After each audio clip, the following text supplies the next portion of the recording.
ऐसा आसन जो हमारे पैर की सभी संरचनाओं को मजबूत बनाने के साथ हमारे पेल्विक में मौजूद सभी संरचनाओं को मजबूत बनाता है, जनांगों को मजबूत बनाता है, एब्डोमेन में मौजूद सभी संरचनाओं को मजबूत बनाता है, पाचन की क्रिया मजबूत होती है, कब्ज की समस्या से आपको राहत मिलती है, चेस्ट में मौजूद सभी संरचनाएं मजबूत होती हैं, हाथों की भी मजबूती को बढ़ाता है, साथ ही आपके स्पाइनल कॉर्ड जो वर्टिब्रा है, मेरुदंड है, उनको भी मजबूत बनाने का कार्य करता है।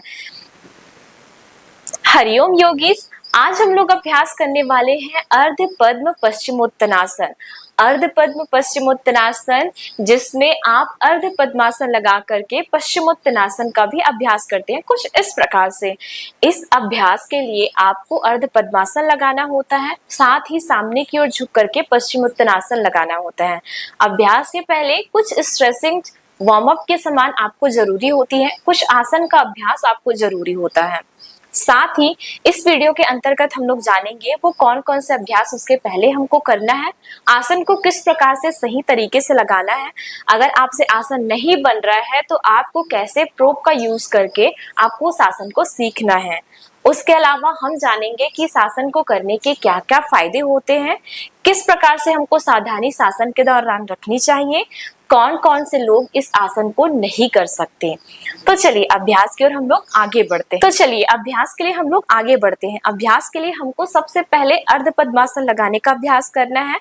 हाथों को हम घुमा के भी पकड़ सके, साथ ही हम लोग नीचे झुक सके। तो हमको इन 3 जॉइंट्स का स्पेशली हमको अच्छे से आसन लगा करके वार्म अप जैसा अभ्यास करना है। उसके बाद हम लोग चलेंगे आसन के लिए। तो हम लोग पैर को लंबा कर लेंगे।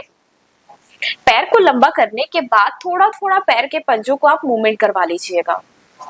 इस प्रकार से 10 टाइम आप पैर को मूवमेंट करवाने के बाद आगे की ओर बढ़ेंगे। अब आप अपने राइट वाले फुटप्रिंट को लेफ्ट थाई के ऊपर ले आइए। अब लेफ्ट थाई के ऊपर किसी का इतना जाएगा, किसी का पूरा ऊपर चला जाएगा। जिनका ऊपर चला जाएगा और अच्छी बात है। आप अगर पैर के पंजे को पूरा ऊपर नहीं चढ़ा पा रहे हैं तो आप इतना भी रखेंगे तो भी आप सही हैं। आप सांस लेते ऊपर उठाइए इसको, सांस छोड़ते हुए नीचे। इस प्रकार से आप 5 बार, 10 बार, 20 बार भी, अगर आप बिगनर हैं और आपकी लेग की ज्वाइनिंग बिल्कुल भी ओपनिंग नहीं है, अच्छे से हिप जॉइंट की ओपन नहीं है, तो आपको लेग और थाई के लिए, हिप के लिए ये आसन आपको करना है। इनहेल करना और एक्सहेल करना है। इनहेल करना है, एक्सहेल करना है, इनहेल करना है, एक्सहेल करना है। आपको अपने राइट वाले हाथ से इसको अच्छे से सपोर्ट करते हुए और अपने लेफ्ट हाथ से आपकी जो टोज वाली ज्वाइनिंग है उसको पकड़ लेना है। अब इनहेल करेंगे, एक्सहेल करेंगे। इस प्रकार से आपको करने के बाद कुछ देर के लिए हमको नीचे इसको होल्ड कर लेना है। अब इस दौरान आप अपने पैर को और ऊपर चढ़ाने का अभ्यास कीजिएगा। अब ऊपर चढ़ाने के बाद थोड़ी देर इसी प्रकार से सामान्य श्वसन करते हुए रोक के रखिए। 10 सेकेंड। 1 2 3 4 5 6 7 8 9 10। जब 10 आपका कंप्लीट हो जाए तो धीरे से आप क्या करेंगे, आप एक पैर को जब अच्छे से फोल्ड कर लिए हैं तो दूसरे पैर को हम लोग अभ्यास करेंगे। आप इसके अलावा अर्ध तितली आसन भी कर सकते हैं, जिसमें आप धीरे धीरे पैर को नीचे की ओर इस प्रकार से मूवमेंट करवाएंगे। तो थोड़ी देर के लिए लास्ट 10 9 8 7 6 5 4 3 2 1। अब हम लोग चलेंगे अपने दूसरे पैर के लिए। तो दूसरा फुटप्रिंट हम लोग लेफ्ट वाला अपने राइट थाई के ऊपर रख लेंगे। फिर सांस लेते हुए ऊपर और नीचे। अपने राइट वाले पाम से हम लोग अपने लेफ्ट वाले टोस के जॉइनिंग को पकड़ेंगे। फिर ऊपर इनहेल, एक्सहेल 2, इनहेल, एक्सहेल 3। आप अपने राइट पैर पे भी ध्यान दीजिए, बहुत लोगों का राइट पैर मुड़ जाता है या जो सामने रखा है वो पैर मुड़ता है। 4 5, चलिए 10 सेकेंड होल्ड। 1 2, पीठ पूरी सीधी रखेंगे। 3 4 5 6 7 8 9 10। थोड़ा देर तितली आसन। 1 2 3 4 5 6 7 8 9 10। अब आएंगे वापस। अब इसमें हमको अर्ध पद्मासन लगा के सामने झुकना भी होता है। तो हम लोग सामने झुक करके पश्चिमोत्तानासन में अभ्यास करेंगे, सामने झुकने का, फॉरवर्ड बेंड का। तो सांस लेते हाथ ऊपर, सांस छोड़ते हुए नीचे, सांस लेते हुए हाथ ऊपर, सांस छोड़ते हुए नीचे। आप धीरे धीरे इसी प्रकार से इनहेल और एक्सहेल भी कर सकते हैं। आप हाथ को ऊपर नहीं उठाना चाहते और बस नीचे की ओर झुकना चाहते हैं तो आप हाथों को बिना उठाए भी inhale exhale inhale exhale inhale exhale इस प्रकार से अभ्यास करेंगे। बहुत सारे लोग हैं जिन लोग थोड़ा ही झुक पाते हैं या फिर जिनको झुकना मना होता है, जैसे स्लिप डिस्क में होता है, हर्निया जिनको होता है उनको ज्यादा सामने झुककर प्रेशर नहीं देना होता है, साथ ही जिनको साइटिका की समस्या होती है उनको भी बहुत ज्यादा ओवर स्ट्रेचिंग के साथ में फॉरवर्ड बेंडिंग नहीं करना होता है। तो हम लोग थोड़ा थोड़ा हल्का हल्का स्ट्रेच कर लेंगे। 1 2 3 4 5, चलिए हाथ ऊपर करके 6 7 8 9 10, नीचे थोड़ी देर हम लोग नीचे झुककर इसी प्रकार से होल्ड करके रखेंगे। 1 2 3 4 5 6 7 8 9 10, वापस आएंगे। अब हमको अर्ध पद्मासन लगा के सामने झुकना है। तो हम लोग पहले एक पैर को अपने राइट वाले पैर के पंजे को इस प्रकार से मोड़ लेंगे। मोड़ने के बाद हम लोग इसी में ही सांस लेते हुए इनहेल और एक्सहेल नीचे, फिर इनहेल एक्सहेल नीचे, फिर ऊपर सांस लेते हुए सांस छोड़ते हुए नीचे, सांस लेते हुए ऊपर सांस छोड़ते हुए नीचे, सांस लेते हुए ऊपर सांस छोड़ते हुए नीचे। हम लोग अपने सिर को अपने घुटने वाले रीजन से टच करवाने की कोशिश भी करेंगे, जिनसे हमारा फॉरवर्ड बेंडिंग और अच्छे से करेक्ट हो जाए जब हम पैर अपने मोड़ के रखें तब। तो अब इसके अलावा हमको दूसरा पैर का भी कंप्लीट करना है, तो इसको पहले हम लोग 5 टाइम और कंप्लीट कर लेते हैं। लास्ट 5 4 3 2 1। अब हम थोड़ी देर इसमें रोक के रखेंगे जिससे हमको आसन की होल्डिंग में आसानी हो। लास्ट 5 4 3 2 1। आप इस दौरान अपने हाथ से लेफ्ट वाले पैर को लेफ्ट वाले हाथ से पकड़ करके सामने झुक भी सकते हैं, या हाथ को आप नॉर्मल फोल्ड करके इस पैर को पकड़ के भी रख सकते हैं। अब बारी आती है दूसरे पैर की, तो हम अपने लेफ्ट वाले पैर को ऊपर चढ़ा लेंगे।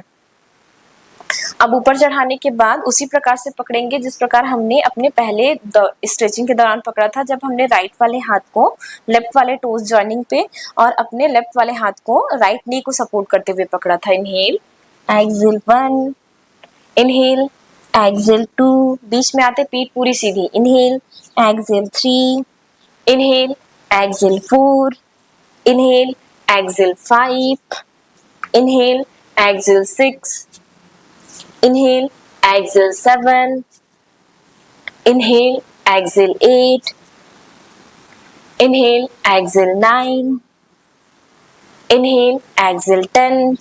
थोड़ी देर नीचे होल्ड कर लीजिए इसी प्रकार से। लास्ट 10 9 8 7 6 5 4 3 2 1। वापस आएंगे। अब वापस आने के बाद देखते हैं हम लोग हाथों का मूवमेंट, क्योंकि हमको हाथों को घुमा करके पैर को पकड़ना होता है। जो भी पैर हम मोड़ते हैं उस हाथ से हमको अपने पैर को पकड़ना होता है। तो अब क्या करना है, आपको हाथों को इस प्रकार से, पहले हाथ को आप पीछे लेकर के जाएंगे। अब पीछे ले जाने के बाद अपने राइट वाले हाथ को लेफ्ट वाले पाम से खींचना है, और राइट वाले हाथ से अपने लेफ्ट वाले हाथ को खींचना है। एल्बो वाले रीजन को पकड़ के खींचिएगा। 2 3 4 5 6, अपनी पीठ सीधी रखेंगे। 7 8 9 10। अब थोड़ा थोड़ा होल्ड करके रख लेंगे। राइट को 5 सेकेंड होल्ड। 1 2 3 4 5। लेफ्ट को 5 सेकेंड 1 2 3 4 5। अब हमको इसके दौरान क्या करना होता है, राइट वाले हाथ को, अगर राइट वाले पैर को मोड़ते हैं तो राइट वाले हाथ को घुमाकर पैर को पकड़ना होता है। तो थोड़ा सा घुमा करके भी हम लोग स्ट्रेचिंग कर लेंगे इस प्रकार से। 1 2 3 4 5 6 7 8 9 10 5 सेकेंड होल्ड, राइट वाला हाथ। अब थोड़ा सा और अच्छे से हम लोग पुश कर लेंगे, होल्ड 1 2 3 4 5, दूसरे हाथ को 5 4 3 2 1। हम लोग आगे की आसन को हमको किस प्रकार से अभ्यास करना है। तो आसन के लिए सबसे पहले आप दंडासन की स्थिति में बैठेंगे। दंडासन की स्थिति में बैठने के बाद आप अपने राइट वाले पैर के पंजे को अपने लेफ्ट वाले थाई के ऊपर रख लेंगे। इस प्रकार से आप ऊपर चढ़ाइएगा जिससे आपको हाथ घुमा करके पकड़ते आसानी से बने। जब आप प्रैक्टिस करेंगे, हल्का हल्का वार्म अप जैसा स्ट्रेचिंग कर लेंगे, तब आप आसानी से पैर को ऊपर चढ़ा सकते हैं। ऊपर चढ़ाने के बाद धीरे से आप अपने राइट वाले पैर को लिया है आपने, तो राइट वाले हाथ को घुमाकर पीछे से इस प्रकार से आप हाथ को घुमाइए। आपने स्ट्रेचिंग किया है तो आप आराम से पैर को पकड़ लेंगे। अब पैर को पकड़ने के बाद अगर आप पैर नहीं पकड़ पा रहे हैं तब आप अपने दुपट्टे या फिर बेल्ट की मदद ले सकते हैं। आप अपने दुपट्टे को यहाँ पे बांध लीजिएगा। दुपट्टा बांधने के बाद आप अपने रस्सी को इसी तरफ घुमा लीजिए। आपने लेफ्ट वाले पैर के ऊपर चढ़ाया है तो रस्सी लेफ्ट पैर की तरफ ऐसे घुमा करके अब आप अपने राइट वाले हाथ को ले आइए। अब राइट वाले हाथ को इस प्रकार पकड़ लिया आपने बेल्ट को। अब धीरे धीरे करके इस पे आगे बढ़ते जाइए। आगे बढ़ गए। अब आगे बढ़ने के बाद आप नीचे झुकने का अभ्यास करेंगे। नीचे आप हाथ को सांस भरते हुए भी उठा सकते हैं और सांस छोड़ते हुए नीचे फोरहेड को लगाने की कोशिश करेंगे। जिनका हाथ आसानी से पहुंच जा रहा है उनको आसानी से उन लोग हाथ को पैर को पकड़ लेंगे हाथ से और सांस लेते हुए इनहेल एक्सहेल होल्ड करके रखेंगे। तो होल्ड करेंगे 10 सेकेंड, 1 2 3 4 5 6 7 8 9 10। अब आएंगे वापस। अब इस अभ्यास को आपको दूसरे पैर से करनी है। दूसरे पैर से अब आप अपने लेफ्ट वाले पैर को ऊपर चढ़ा लेंगे। लेफ्ट वाले पैर को ऊपर चढ़ाने के बाद आप अपने लेफ्ट वाले हाथ को पीछे घुमाएंगे। अब फुटप्रिंट को ऊपर चढ़ाने के बाद लेफ्ट वाले हाथ को मैं घुमा लूंगी। अब मैं पैर को थोड़ा अच्छे से ऊपर चढ़ा के रखूंगी जिससे मैं आसानी से अपने पैर के अंगूठे को पकड़ सकूं। अब मैंने पैर का अंगूठा पकड़ लिया। अब सांस भरते हुए हाथ उठाया मैंने, सांस छोड़ते हुए धीरे धीरे नीचे। अब रोक कर रखेंगे हम लोग 10 सेकेंड। आप नॉर्मल इनहेल एक्सहेल कर सकते हैं। होल्ड 1 2 3 4 5 6 7 8 9 10। Inhale exhale. अब धीरे से वापस पैर फ्री कर लेंगे। तो इस प्रकार से आपको आसन का अभ्यास करना है। आसन के अभ्यास के दौरान आप जब नए नए अभ्यास करेंगे तो ऐसा ना हो कि आप बहुत लंबे समय तक अभ्यास कर रहे हैं और आपको बाद में पैर की दर्द शुरू हो रही है। तो आपको अभ्यास जब करते हैं तो 10 सेकेंड पहले आप अगर नए नए अभ्यास कर रहे हैं तो 5 सेकेंड या फिर थोड़ा सा होल्ड किए फिर रिलीज कर दिए, फिर थोड़ा सा होल्ड किए फिर रिलीज कर दिए। इस अभ्यास को आपको कम से कम 3 बार राइट वाले पैर से और 3 बार लेफ्ट वाले पैर से अभ्यास करना है। अब देखिए आसन का अभ्यास। अब जानते हैं कि इसमें हमारा ब्रीदिंग पैटर्न कैसा होना चाहिए, हमारा अवेयरनेस कहाँ पे होना चाहिए। जब आप बीच में रहते हैं, जब आप सांस लेकर के स्पाइन को सीधी करते हैं और धीरे धीरे झुकते जाते हैं, बीच में रहेंगे तो सांस लेंगे और जब झुकते जाएंगे तो सांस को छोड़ते हुए आपको नीचे जाना है। नीचे जाने के बाद जब आपको रुकना है तो आप नॉर्मल डीप इनहेल कीजिए और डीप एक्सहेल कीजिए। अगर आपको सांस रोकना ही है तो आप सांस को छोड़ने के बाद वहां पे रोक सकते हैं। नए नए अभ्यास कर रहे हैं तो अभ्यास को 5 सेकंड के लिए आसन को होल्ड करके रखिए। अभ्यास धीरे धीरे आप बढ़ाते जाइए।